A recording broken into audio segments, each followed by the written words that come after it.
네, 안녕하세요. 네, 같이 기도 잠깐 드리겠습니다. 우리를 구원해 주신 자비로우신 하나님 감사를 드립니다. 저희들에게 성경을 주시고 또 성경을 통해 하나님을 알게 하시고 또 성경 속에 나타난 하나님의 아들 그리스도의 사랑과 희생, 그 수고를 통해 값없이 구원함을 얻도록 도와주셨습니다. 우리뿐만 아니라 우리 어린 아이들도 동일한 말씀과 동일한 복음으로 구원을 받고 또 신앙이 자라갑니다. 어린 아이들이라 할지라도 하나님을 아는 지식에서 점점 자라가게 해주심을 감사드립니다. 한 주간 대전도 집회가 끝나고 또 우리 아이들도 전도 집회 말씀으로 또 복음을 더 자세히 듣고 배우는 시간 되었습니다. 마침 또 이번 주 공과가 돌아오는 주 공과가 또 포도나무의 비유인 만큼 신앙생활에 중요한 것을 쉽고 또 유익하게 잘 가르쳐 줄 수 있는 우리 선생님들이 될 수 있도록 도와주십시오. 오늘 하루도 주님께 의지합니다. 주 예수님 이름으로 기도드립니다. 아멘.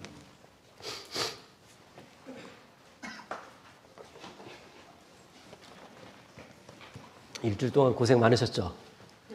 네. 피곤하시죠, 그렇죠? 네. 제가 끝날 때 그 광고를 깜빡할까봐 그러는데 그 관해적 100일장을 하잖아요. 네, 그때 이제 간단한 설명도 좀 드릴 거고, 그리고 한 2년 정도는 뭐 예상 문제라 그럴까요? 몇 개를 내드렸는데 이번엔 뭐 그럴 거 없이 익숙하고 쉬운 본문으로 그냥 현장에서 드리는 것이 좀 낫겠다 싶어서 그렇게 조금 편안한 마음으로 참여해 주시면 되겠습니다. 자, 아마 일주일 동안 뭐 아이들도 좀 힘들었겠지만 우리 선생님들이 더 많이 수고를 해주시고 좀 피곤하실 텐데 오늘 교회에서 이렇게 하시면서 좀 쉼을 얻으세요. 돌아오는 주 공과가 포도나무의 비유입니다. 고린도전서 10장을 먼저 좀 찾겠습니다. 고린도전서 10장입니다.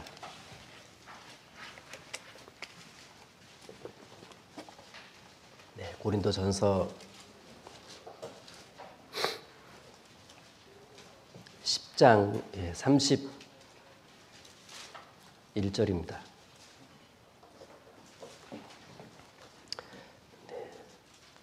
고린도전서 10장 31절 천천히 같이 읽겠습니다. 그런즉 너희가 먹든지 마시든지 무엇을 하든지 다 하나님의 영광을 위하여 하라. 자, 사람이 구원을 받고 나면 이 마음속엔 감사함이 크게 자리 잡는 것은 당연할 걸 겁니다. 그래서 여호와께서 내게 주신 모든 은혜를 무엇으로 보답할꼬, 참 그게 우리의 어떤 마땅하면서도 자연스러운 간증이 되는데, 내가 어떻게 살아야 하나님께 어떤 보답하는 삶이 될까? 그럴 때 지금 읽은 이 구절이 굉장히 가슴에 와 닿습니다.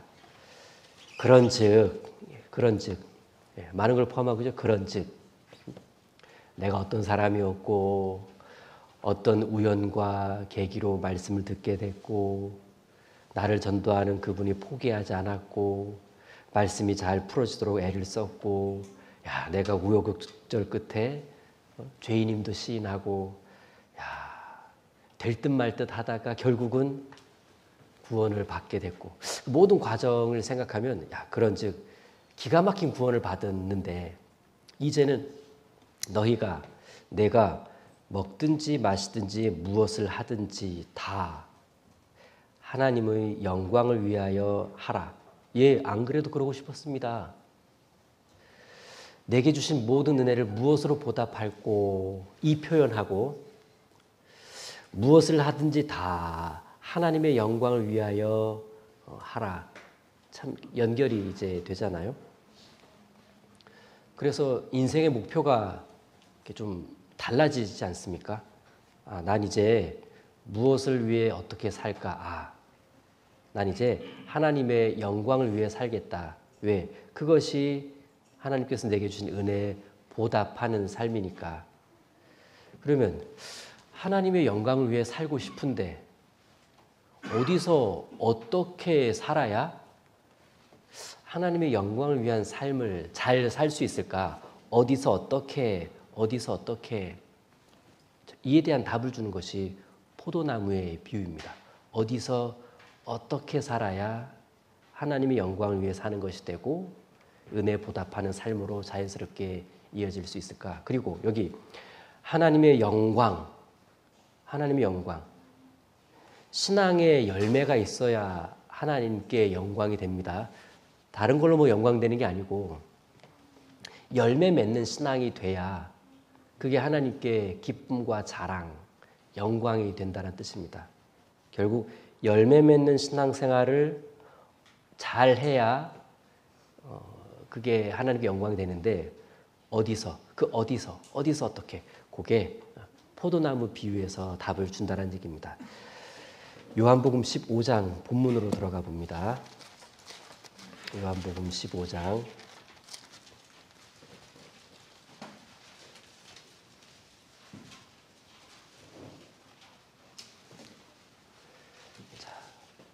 아마 다 제목이 포도나무 비유 또는 참 포도나무 이렇게 되어 있을 겁니다. 자, 여기가 이제 오늘 본문인데 신앙의 열매는 크게 두 종류라고 보통 이야기합니다. 신앙의 열매 여러 가지가 있을 텐데 두 종류인데 하나는 인격 부분입니다. 인격 부분. 다른 하나는 전도예요. 전도. 그래서 신앙의 열매가 뭔가요? 두 종류지. 한쪽은 인격이고 한쪽은 전도란다. 인격, 내 변화를 말하는 겁니다. 나라는 사람의 변화. 자, 나라는 사람이 어떻게 변화되어 갈 때 그 인격의 변화가 신앙의 중요한 열매가 됩니다. 그리고 나라는 사람이 누군가에게 성경 말씀을 권하고 전하면서 새로운 사람이 구원받게 될 때, 그 영혼 구원, 요 전도가 신앙의 열매의 또 다른 큰 한 축입니다. 나는 인격의 변화, 그는 영혼 구원. 그래서 나에게는 인격의 변화가 있어야 되고 나로부터는 새로운 영혼들이 탄생될 수 있어야 그게 균형 있는 신앙의 열매다 이렇게 말할 수 있습니다. 그래서 좀 외울 필요가 있죠. 인격과 전도다. 신앙의 열매는. 인격의 변화가 신앙의 열매라는 것은 너무나 명백합니다. 성령의 9가지 열매가 그것이거든요. 갈라디아서 5장을 보시면 갈라디아서 5장입니다.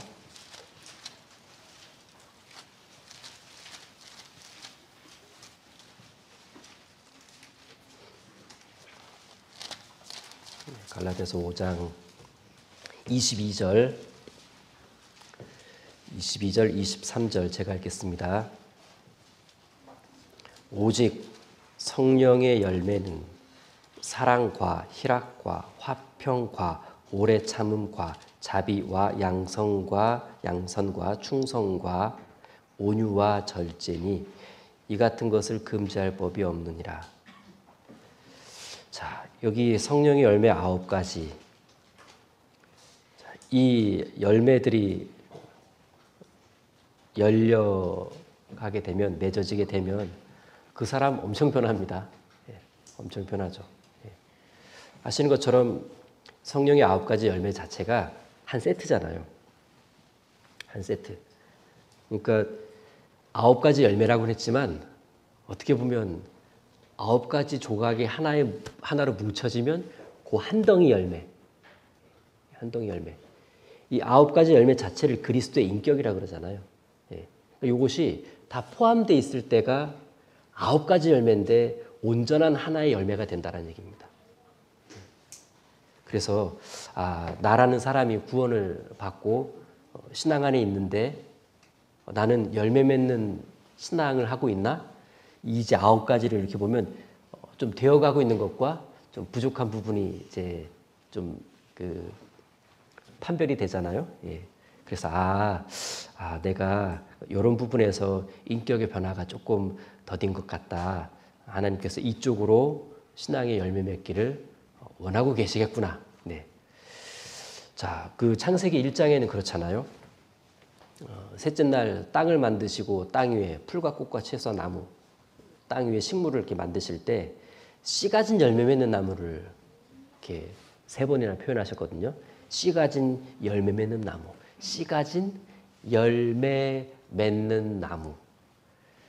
생명의 씨를 가진 나무라면 제일 자연스러운 건 열매 맺는 일이란 얘기입니다. 그게 보기에 제일 좋아요. 예, 제일 좋습니다. 자, 베드로후서 1장 8절을 보시면 열매 없는 초라함을 이렇게 말합니다. 베드로후서 1장 8절.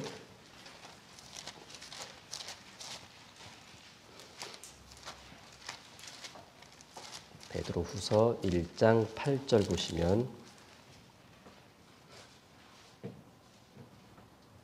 이런 것이 너희에게 있어 흡족한즉 너희로 우리 주 예수 그리스도를 알기에 게으르지 않고 그다음 뭐라 했죠? 열매 없는 자가 되지 않게 하려니와. 자, 예수 그리스도를 알기에 게으르지 않고, 그러니까 예수 그리스도를 아는 쪽으로 좀 부지런해야 되고, 그다음 열매 맺는 자가 돼야 되는데 이게 뭐 예수님 아는 쪽으로 게으르고 열매는커녕 열매 없는 자처럼 이제 되어가는 게 이게 너무 보기 안 좋은 거예요. 그 앞에 나와 있는 말씀이 신앙의 7층 탑이라는 거잖아요. 믿음 위에 착착착착 이렇게 쌓아져 가는 것. 그런데 그런 그 하나하나의 덕목들이 잘 쌓여져 가는 것이 그게 아름다운 열매 맺는 모습인데 이제 그렇지 않고 열매 없는 자가 된다는 건 여기 6절, 5절부터 7절에 믿음의 덕을 덕에 지식을 지식의 절제를 절제에 인내를 인내 경건을 경건에 형제의 의를 형제의 의에 사랑을 이제 어그러지는 겁니다. 이쪽이 이제 안 되는 거예요. 이거 다 개인 인격이잖아요. 그렇죠? 좀 절제도 하고 인내도 하고 좀 사랑도 하고 뭐 이렇게 되는데 이런 그 인격의 변화가 틀어지거나 잘 안 되면 열매 없는 자란 얘기예요.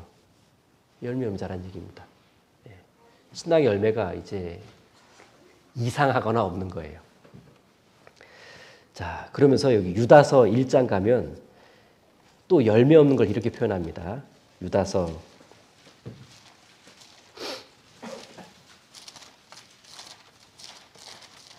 유다서 1장 12절 보시면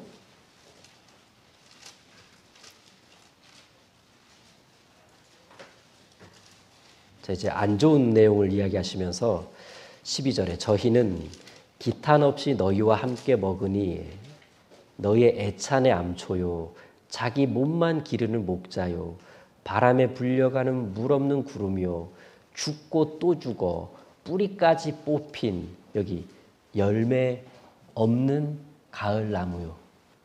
열매 없는 가을 나무요.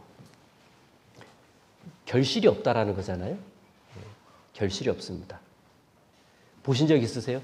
멀쩡한 나무 같은데 발로 차면 자빠집니다. 뿌리가 다 망가진 거예요. 그런 나무 발로 차서 부러뜨리기 전에 여기 보면 알아요. 형편없습니다. 색깔도 형편없고 잎사귀도 있는 둥 마는 둥 열매는 진작이 없고 자, 뿌리에서부터 문제가 생겼고 그리고 열매를 맺지 못하는 결실하지 못하는 이 나무 야, 이 참 이 마지막 표현이요. 점점점점 12절에 점점점점점점 열매 없는 가을나무다. 결실 없다. 그게 뭐냐? 그게 뭐냐? 그래서 열매 맺는 신앙이라고 한다면 그리스도인으로 살아간다고 한다면 열매는 필수가 돼야 됩니다. 열매는 필수가. 뭐 좀 많다 적다의 차이는 있을 텐데 열매는 필수적이에요. 자, 지금 신앙의 열매를 크게 두 종류로 말씀드리고 있습니다. 인격과 전도입니다. 자, 골로새서 1장입니다. 전도 부분을 볼게요. 골로새서 1장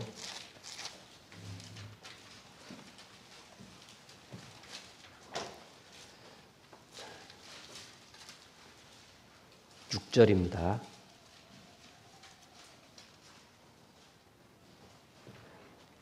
골로새서 1장 6절 제가 읽겠습니다. 이 복음이 이미 너희에게 이르매 너희가 듣고 참으로 하나님의 은혜를 깨달은 날부터 너희 중에서와 같이 또한 온 천하에서도 열매를 맺어 자라는도다. 자, 출발은 이 복음이 온 천하에서도 열매를 맺어 자라는도다. 복음이 전해져서 맺어지는 열매가 뭐냐? 영혼 구원이죠. 영혼 구원입니다. 그래서 전도의 열매가 나를 통해 주변에 이루어지게 될 때, 나는 열매 맺는 신앙생활을 하고 있는 거다. 한쪽은 인격이요, 한쪽은 전도라는 겁니다. 그래서 서신서들을 이렇게 보게 되면요, 야, 열매였다. 이걸 되게 강조를 많이 합니다. 한두 군데만 보도록 하겠습니다. 고린도전서 16장입니다.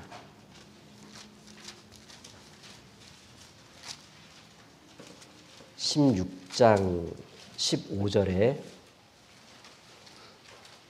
고린도전서를 마치면서 인사를 할 때 16장 15절에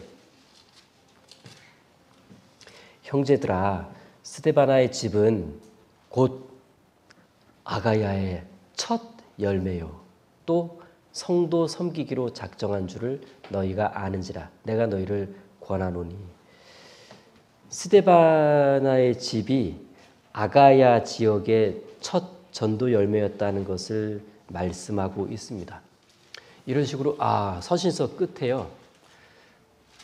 어디에 누구네 집이 또 어디에 누구네가 첫 열매였다. 전도의 열매였는데 첫 열매 뭘 전제하고 있냐면 그 다음부터 열매가 이어졌다 이 뜻이잖아요. 첫 번째 열매 그래서 거기서 이제 다음 열매 솔직히 우리 각자의 가정에서도 첫 번째 열매였던 분 계시죠? 흔히 말하는 복음의 1세대잖아요. 저는 저희 집에서 제가 처음 구원받았어요. 그 집의 첫 열매요. 이렇게 말할 수 있고. 그럼 보세요. 저는 우리 집의 첫 열매예요. 이 뭐를 전제하고 있는 표현이냐면 이제 너로부터 너희 집에 열매가 맺어지게 될 거다.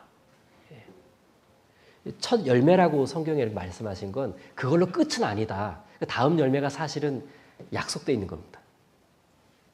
그러니까 난 우리 집에 첫 열매인데 안 되나 봐. 나로 끝나는가 봐. 그게 아니고 내가 첫 열매다 이 얘기는 나로부터 다음 열매가 이제 열려지기 시작할 텐데 어떻게 잘하면 열매가 좀 더 빠르고 풍성하게 열려지지 않겠냐. 그 비결 역시도 포도나무 비유 말씀에 담겨 있습니다. 또 직장을 들어가게 되면 내가 그 직장에서는 사실 첫 열매나 다름없습니다. 내가 이 직장에서 몇 년 몸담을지 모르겠는데 있는 동안 나 하나로 끝난다 그러면 이상하다. 분명히 이 직장에서 내가 첫 열매인데 그 말은 너로부터 그 직장은 복음이 전해져야 된다 이거예요. 예. 그러니까 첫 열매다 그 말은 너 다음 열매를 위해 준비해야 된다 이거거든요. 예. 그래서 그리스도인은 어디 가든지 이제 다음을 생각해야 돼요. 아, 나 다음에 어떤 그리스도인이 누가 구원을 받을까? 그게 집이 됐든 직장이 됐든 어디가 됐든 첫 열매는 다음 열매를 전제로 한 표현입니다. 자, 이제 다시 요한복음 15장으로 돌아가면요. 요한복음 15장 6절부터 볼게요.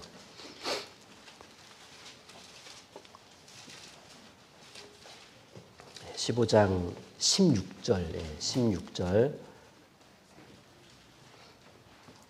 자, 15장 16절은 같이 읽겠습니다. 너희가 나를 택한 것이 아니요 내가 너희를 택하여 세웠나니 이는 너희로 가서 과실을 맺게 하고 또 너희 과실이 항상 있게 하여 내 이름으로 아버지께 무엇을 구하든지 다 받게 하려 함이니라. 주일 선고 암송 중에 하나잖아요. 그렇죠? 네. 중요한 말씀이란 얘기입니다. 너희가 나를 택한 것이 아니요 내가 너희를 택하여 세웠나니 내가 첫 열매가 된 것도 다 이유가 있다는 얘기예요. 이는 너희로 가서 과실을 맺게 하고 나도 과실인데 예? 나도 과실인데 너라는 과실이 가서 또 다른 과실을 맺게 하고 또 너라는 과실도 좀 온전히 항상 있게 해서 내 이름으로 아버지께 무엇을 구하든지 다 받게 하려 함이라. 이게 성구 암송, 주일 암송, 기도 챕터에 있는 암송 구절입니다. 자, 여기에 중간에 이는 너희로 가서 과실을 맺게 하고 또 너희 과실이 항상 있게 하여. 그러니까 우리도 과실인데 또 다른 과실을 맺게 한다고 되어 있는데 근데 요한복음 16장에서 사실 우리는 과실로 표현되기보다는 가지로 표현되거든요. 가지로. 예. 근데 좀 전의 말씀과 다시 이어온 겁니다. 첫 열매라 그랬거든요, 우리가. 나도 과실인데 요한복음 15장으로 가게 되면 이제 나는 또 과실을 맺게 하는 그런 가지로도 묘사가 되어 있는 겁니다. 자, 여기 8절 앞에 보시면 8절 너희가 과실을 많이 맺으면 내 아버지께서 영광을 받으실 것이요 너희가 내 제자가 되리라. 보세요. 내 아버지께서 영광을 받으실 거다. 제가 서두에 찾은 말씀이 고린도서 10장이었잖아요.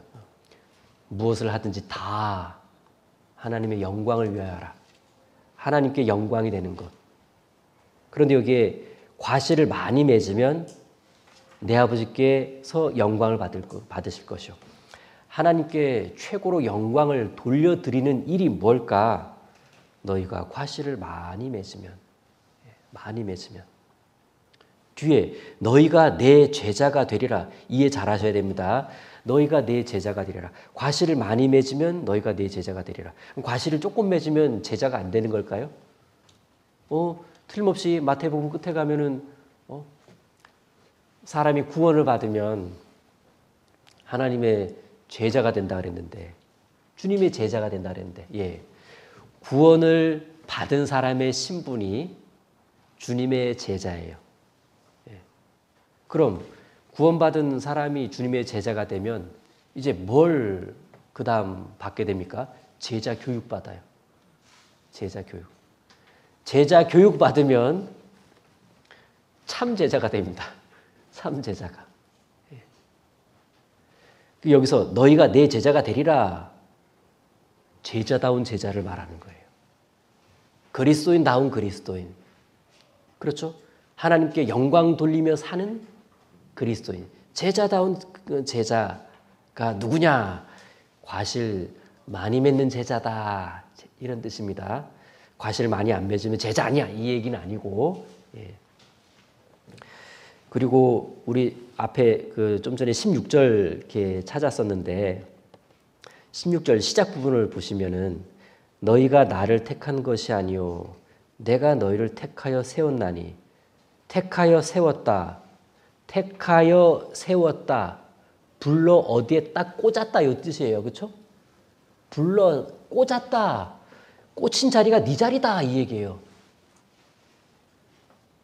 나를 이런 자리에서 구원으로 부르신 이유는 있다 이겁니다. 어디서 어떤 식으로 구원받았든 거기서 구원받은 이유는 그 자리에서 구원받은 이유는 중요한 이유가 있는데 그 자리로부터 너는 첫 열매가 될 것이고 그 자리로부터 너는 다음 열매를 맺게 될 거다. 그래서 전도의 열매라고 하는 것이요. 내가 꽂혀진 그 자리를 잘 생각해 봐야 돼요. 잘 생각해 봐야 됩니다. 왜 전도하려고 막 방황하는 사람이 여기서 전도할까 저기서 전도할까? 복잡해요. 그냥 내가 어디서 전도의 열매로 부르심을 받았나? 그 자리. 내가 너희를 택하여 세운 자리가 있다. 내가 너희를 택하여 세웠는데 이제 거기서부터 가서 그 자리 주변으로부터 넌 이제 과실을 맺을 수 있다라는 얘기입니다. 자기 자리에서부터 전도하려고 자연스럽게 고민하고 기도하고 노력해야 되지. 거기서는 엉망으로 하고 여기 가서 이제 새로운 모습으로 전도하려고 그런다? 잘 안 되죠. 참 좀 꼬이는 지름길이라고 할까요? 양심이 찔려요, 또 그렇게 하면. 내가 지금 있는 자리가 좀 부대끼는 자리를 할지라도 여기서 내가 구원을 받았고 여기에 내가 하나님 딱 꽂아놨다. 그러면 거기서부터 인격의 열매를 통해 인격의 변화를 통해 참고 인내하고 선을 베풀고 그러면서 거기서 전도의 열매가 맺혀지게 하는 것이 그게 진짜 하나님께 영광이 되지 않겠어요? 쉬운 데서 전도하는 거, 뭐 골라서 전도하는 거 그거 그냥 글쎄요 내 기쁨은 될 수 있는데 그게 하나님께 진짜 영광이 될까요? 그래서 인격의 변화와 전도의 열매는 부르심을 받은 그 자리에서 밀접하게 연결이 돼 있는 겁니다. 자, 그리고 여기 15장 글쎄요 제 열린 노트 성경에는 참 포도나무 이렇게 돼 있는데 포도나무 비유라고 제목이 돼 있는 성경책도 있을 겁니다.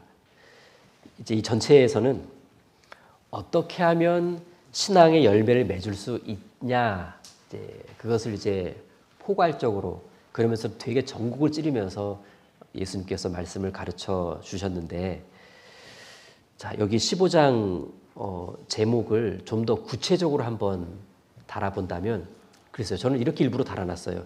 그냥 포도나무 비유라고 안 하고요. 포도나무와 가지의 비유. 느낌이 더 잘 옵니다. 포도나무와 가지의 비유. 메모하면 도움이 되실 거예요. 뭐 또는 다른 측면에 제목을 붙인다면 내 안에 거하라예요. 내 안에 거하라. 자, 포도나무와 가지의 비유. 또 한편에서는 내 안에 거하라. 포도나무와 가지가 포도나무에 붙어 있는 것이 포도나무에 거하는 거잖아요. 자, 그러면서 1절을 보시면 각각을 구체적으로 비유하셨어요. 내가 참 포도나무요. 내 아버지는 그 농부라. 자, 하나님을 농부로 하나님의 아들 예수님을 포도나무로 비유하셨습니다. 5절. 나는 포도나무요. 너희는 가지니. 다 됐네요, 이제. 농부 하나님, 포도나무 예수님, 가지 나. 틀림없이 분반하실 때 그림 그리실 거잖아요. 그림 그리실 거죠? 예. 각각에다가 이렇게 뭘 쓰게 해야 되는데 예. 포도나무만 딱 그리지 마시고 멋진 농부 옆에 딱 그려주세요. 농부는 누구시냐? 글쎄요. 그러면 안 되고 이제 하나님, 농부 하나님, 포도나무 예수님. 그 포도나무에 이렇게 가지 여러 개 그리는데 분반이 6명이면 6개 그려보세요. 그럼 가지 하나하나가 아이들이겠죠. 그렇죠? 네. 너희는 가지니. 자, 그럼 여기서 결론부터 한번 들어가 볼게요. 자, 농부, 예수님, 나, 포도나무, 가지. 그러면 교회는 어떻게 설명해야 될까요? 교회는 포도나무에 가지가 붙어 있는 그 모습을 따다가 화살 표시하면 교회예요. 그냥 포도나무 교회 이게 아니고요. 포도나무에 붙어 있는 가지들 그렇게 그렸을 때가 교회예요. 포도나무에 붙어 있는 가지들.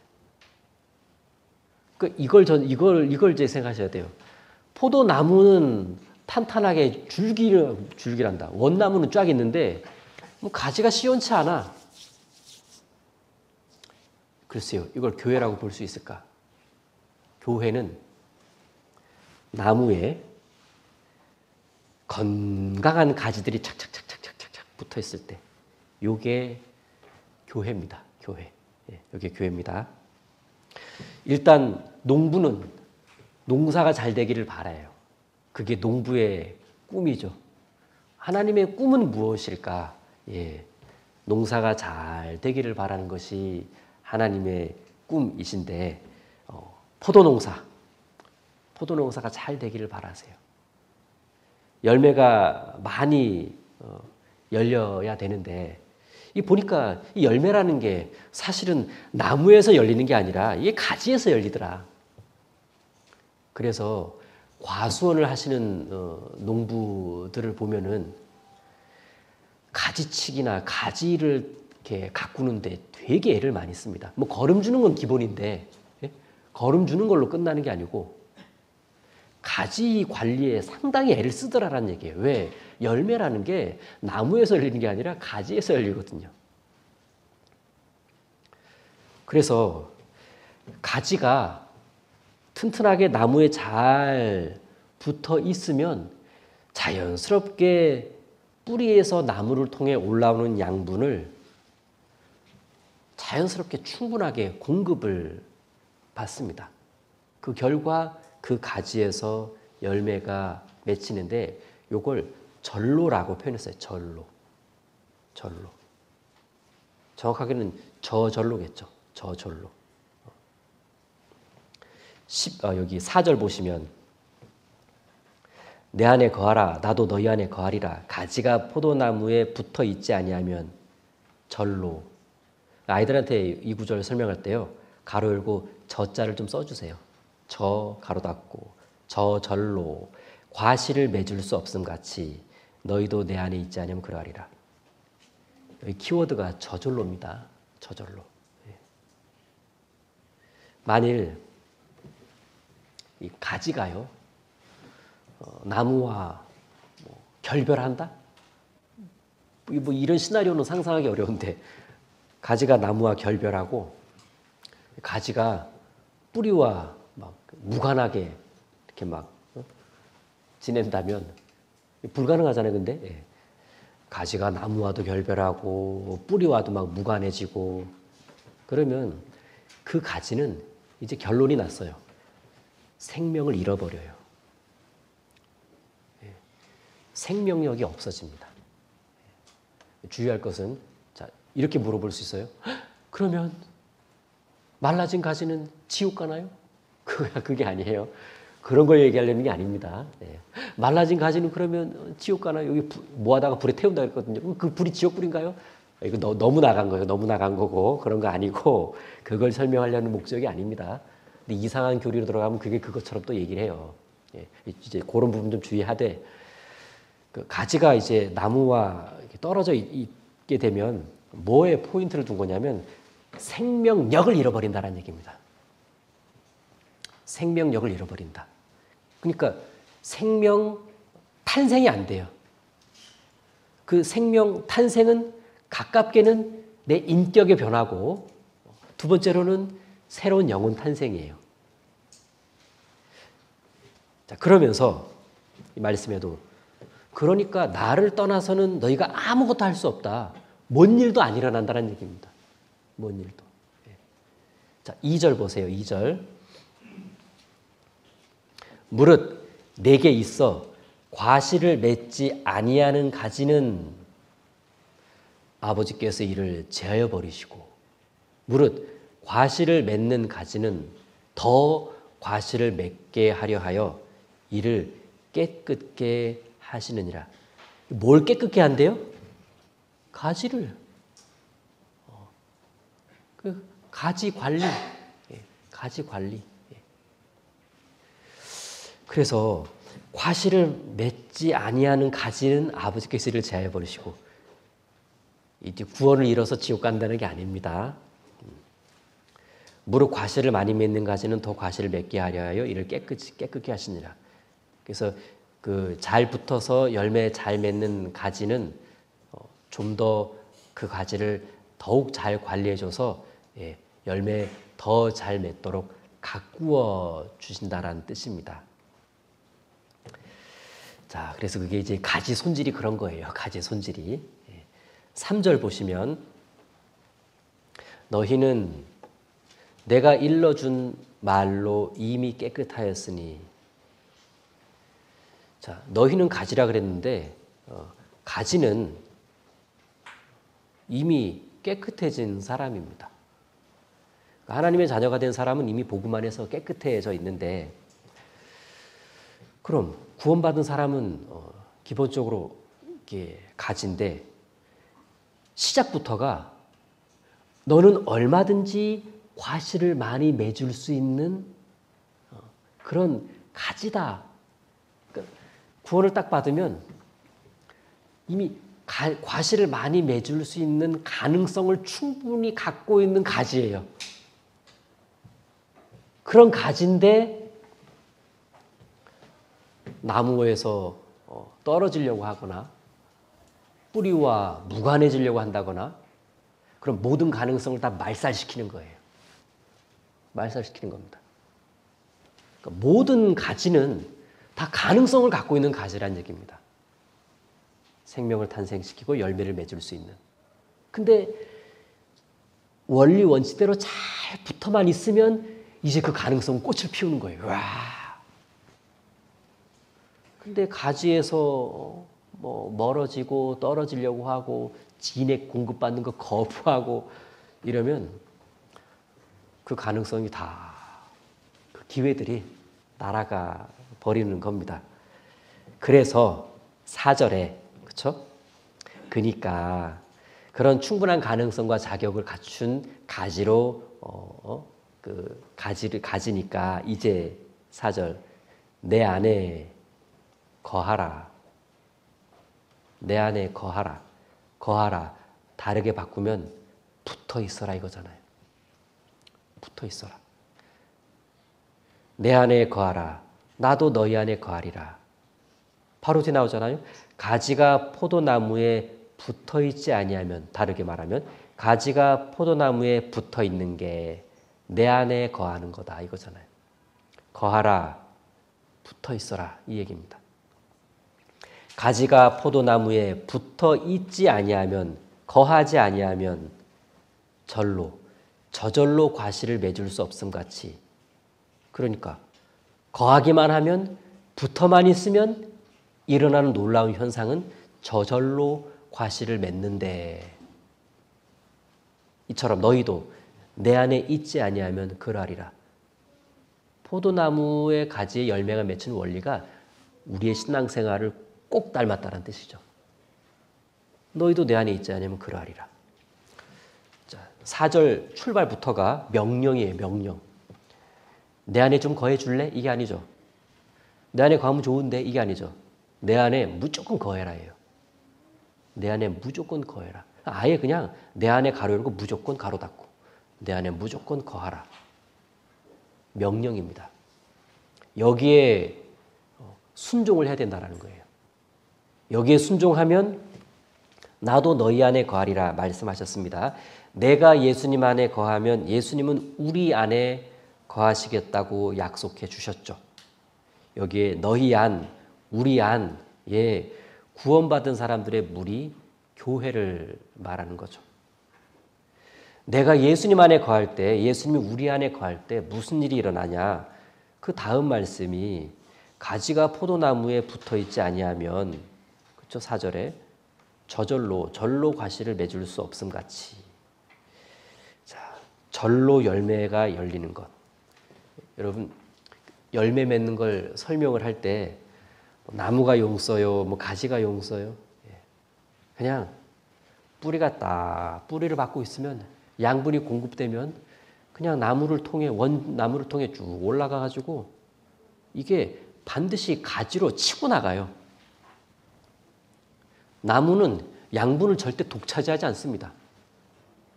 나무가 튼튼하게 중간에 버티고 있는 것 자체가 이걸 이제 뿌리려는 거거든요. 뿌리려는 겁니다. 그렇게 양분의 공급, 뿌림을 받은 이 가지가, 이 가지에 일어나는 현상이 저절로 열매를 맺힌다는 얘기입니다. 그러니까 가지의 능력은 아니에요. 가지의 능력은 아닙니다. 고마워야 할 대상이 있다면 그 양분을 뿌려준 나무겠죠. 나무가 양분을 빨아들인 양분을 쏴줬으니까 고마워야 할 대상이 있다면 나무죠. 나무에게 감사하고 또 그 나무로부터 양분을 받아서 자연스럽게 열매를 맺는 이 가지. 열매 맺는 건, 확실한 건 가지의 능력은 아니에요. 그리고 나무도 보니까 나무 자신이 직접 열매 맺진 않아요. 가지를 통해 열매를 맺죠.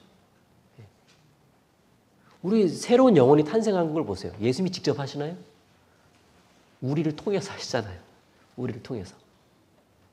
구원받은 우리를 통해서 하시는데, 그러면서 첫 번째 열매를 통해서 다음 열매를 맺고 가지를 통해서 열매를 맺고, 이 두 차원을 다 이해해 주셨으면 좋겠습니다.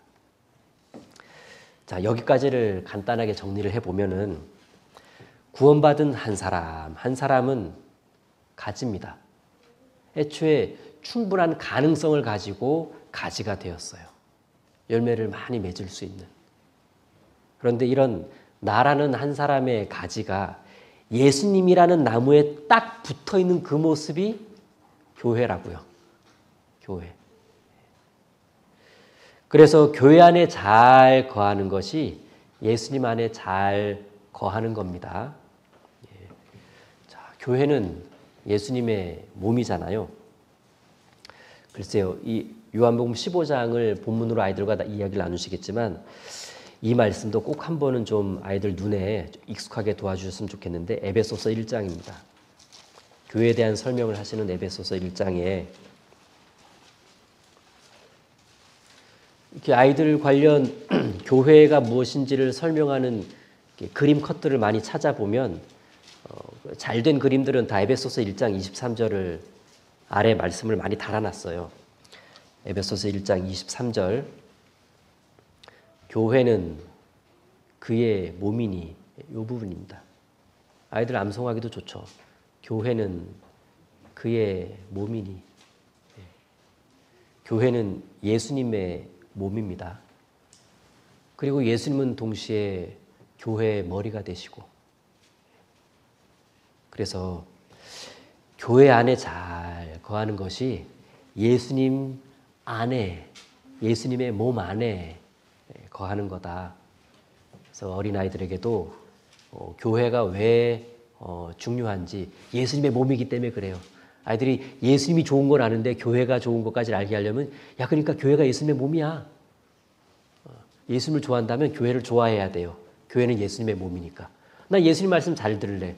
교회의 뜻에 순종한다는 것까지를 이야기해 줄 수가 있겠죠. 자, 예수님 안에, 즉 교회 안에 거할 때 이루어지는 일들이 있어요. 첫 번째가 생존과 성장이에요. 자, 교회 안에 거할 때, 예수님 안에 거할 때 이루어지는 첫 번째 현상은 생존이 됩니다. 동시에 성장해 가요. 이게 첫 번째입니다. 그 다음이 과실이에요. 그 다음이 과실이라고요. 생존과 성장해야 과실이 있는 거 아니겠습니까? 그래서 일단 예수님 안에 거하면, 교회 안에 거하면 그는 생존한다. 그리고 점점 성장한다. 이제 때가 되면 그 다음은 저절로 과실이에요. 저절로 과실. 그럼 그 다음은요. 마지막이 뭐냐? 생존, 성장, 그 다음이 과실, 그 마지막이 사랑이라고 말합니다. 사랑. 사랑의 결실인데. 자, 에베소서 찾았으니까 4장 16절입니다. 4장 16절.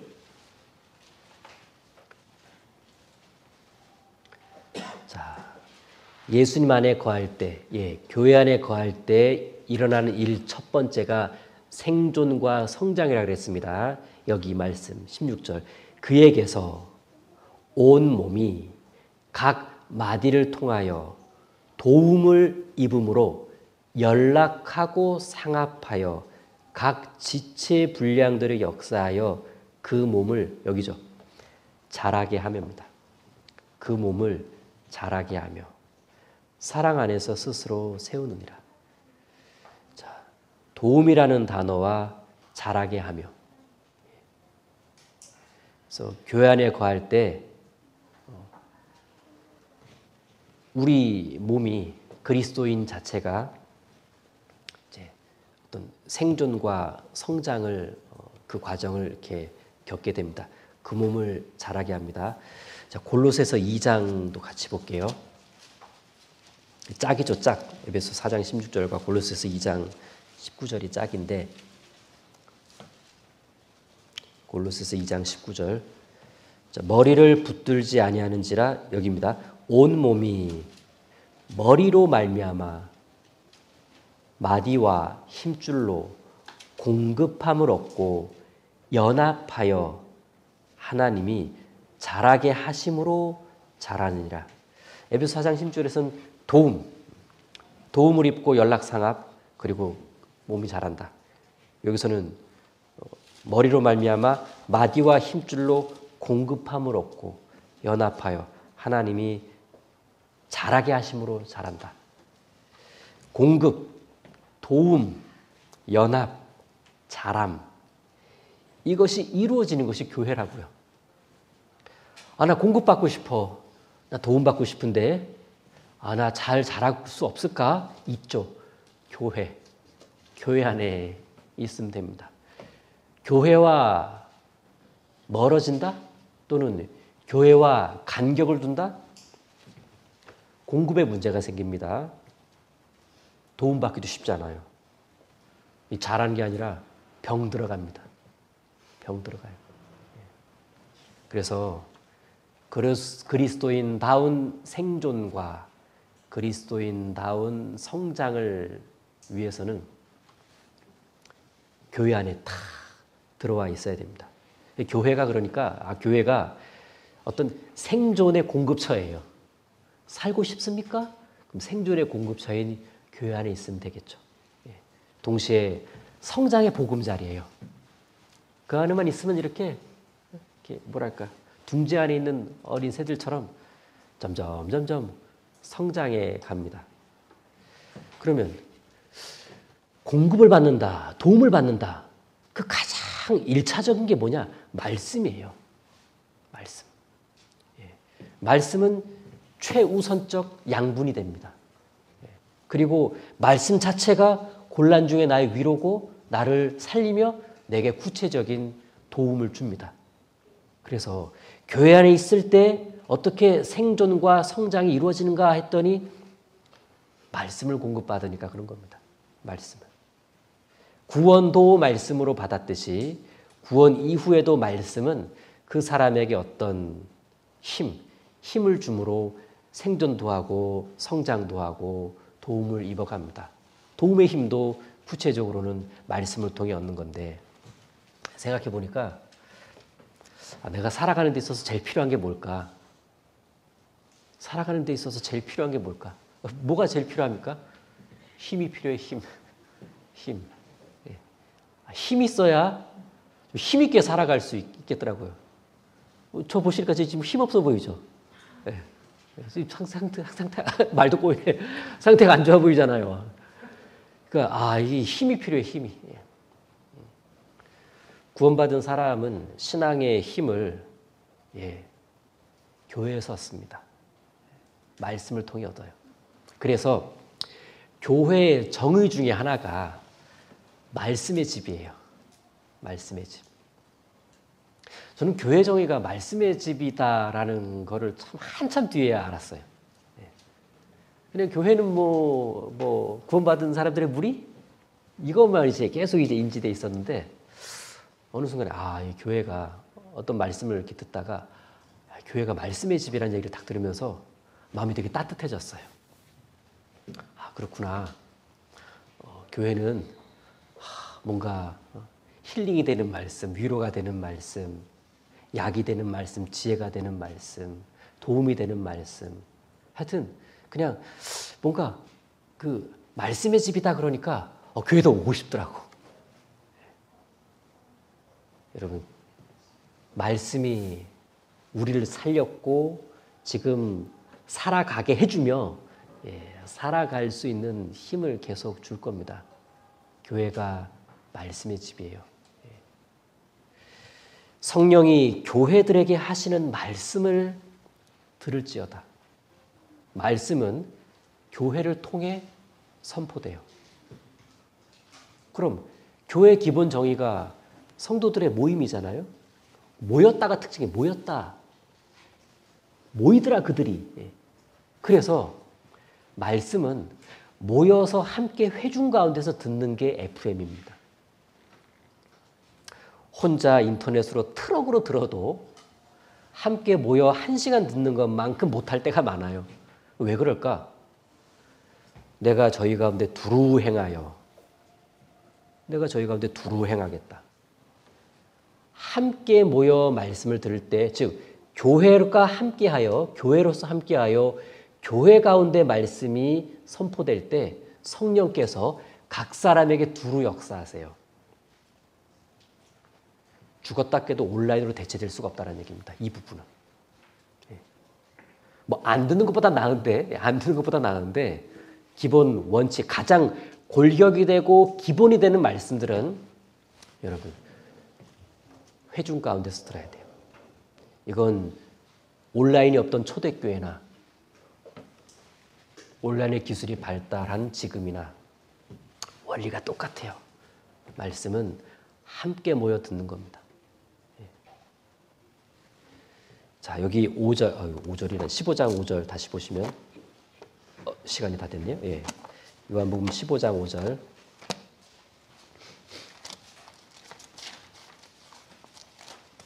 예, 15장 5절.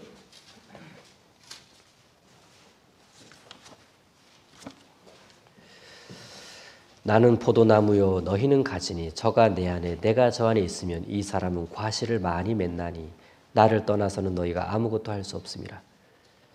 자, 교회 안에 거할 때, 주님 안에 거할 때 첫 번째 생존과 성장이라고 그랬습니다. 힘의 공급을 받으니까. 그 두 번째가 과실을 맺는다고 그랬죠. 과실을 맺는 거라고 그랬습니다. 나는 포도나무 너희는 가지. 저가 내 안에 내가 저 안에. 예. 이 사람은 과실을 많이 맺나니. 자, 과실을 많이 맺고 싶습니까? 뭐 그리스도인다운 인격도 많이 잘 갖추고 싶고 뭔가 어떤 영혼전도 열매도 맺고 싶다면 내가 저 안에 저가 내 안에 이 부분을 아주 철저하게 내가 제대로 꽉 주님 안에 있겠다. 나무에 붙어 있겠다. 예. 자, 그러고 나서 기다리기만 하면 돼요. 자, 가지가 봄에 나무에 붙었어요. 열매 언제 나오나? 여름, 가을까지 기다려야 돼요. 예. 그래서 성장, 그리고 시기와 때라는 게 있어요. 과실을 많이 맺나니. 앞에 전제된 편이 이거죠. 때가 되면. 예? 때가 되면. 그래서 과실을 많이 맺는 방법은 일시적으로 주님 안에 거하는 게 아니라 일시적으로가 아니라 한결같이 성실하게, 꾸준하게, 기복 없이 그렇게 거할 때 과실 많이 맺습니다. 그리고 8절에 그렇게 너희가 과실을 많이 맺으면 내 아버지께서 영광을 받으실 것이요. 우리 인생의 목표가 달성되는 거예요. 하나님께 영광된 삶을 사는 것. 자, 6절 보시면 사람이 내 안에 거하지 아니하면 가지처럼 밖에 버리워 말라지나니 사람들이 이것을 모아다가 불에 던져 사르느니라. 아까 말씀드렸죠. 이거 불살라 버린다는 게 지옥 심판 말하는 게 아니에요. 이 가지가 밖에 버리워 말라진다. 모아다가 불에 태워버린다. 정말 쓸모없게 되었다는 걸 말하는 겁니다. 정말 하나도 쓸모가 없게 되었다는 걸 말하는 거지. 거 봐. 구원받은 사람이 가지여도 이렇게 말라지면 이거 봐. 불에 던져 지옥 간대잖아. 그런 게 아니라고, 그렇죠? 요거는 좀 잘 좀 정리를 해 두시기를 바라고요. 자, 내 안에 거하라. 주님 안에 거하면 첫 번째 생존과 성장, 두 번째 과실 많이 맺는 것, 그 다음에 마지막 뭐라 그랬죠? 사랑이라 했습니다. 사랑. 9절 보십시오. 아버지께서 나를 사랑하신 것 같이 나도 너희를 사랑하였으니 나의 사랑 안에 거하라. 이제 계속 사랑 얘기 나와요. 열매 맺는 얘기하다가 계속 사랑 얘기 나오네요. 10절. 내가 아버지의 계명을 지켜 그의 사랑 안에 거하는 것 같이 너희도 내 계명을 지켜 내 사랑 안에 거하라. 내가 이것을 너희에게 이름은 내 기쁨이 너희 안에 있어 너희의 기쁨을 충만하게 하려 함이라. 내 계명은 곧 내가 너희를 사랑한 것 같이 너희도 서로 사랑하라 하는 이것이니라.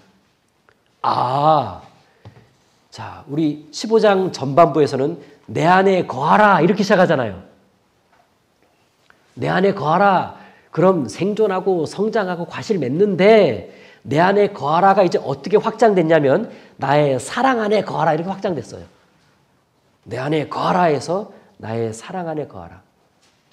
주님 안에 거하게 되면 어떤 변화가 일어나냐? 생존, 성장, 과실 그리고 사랑.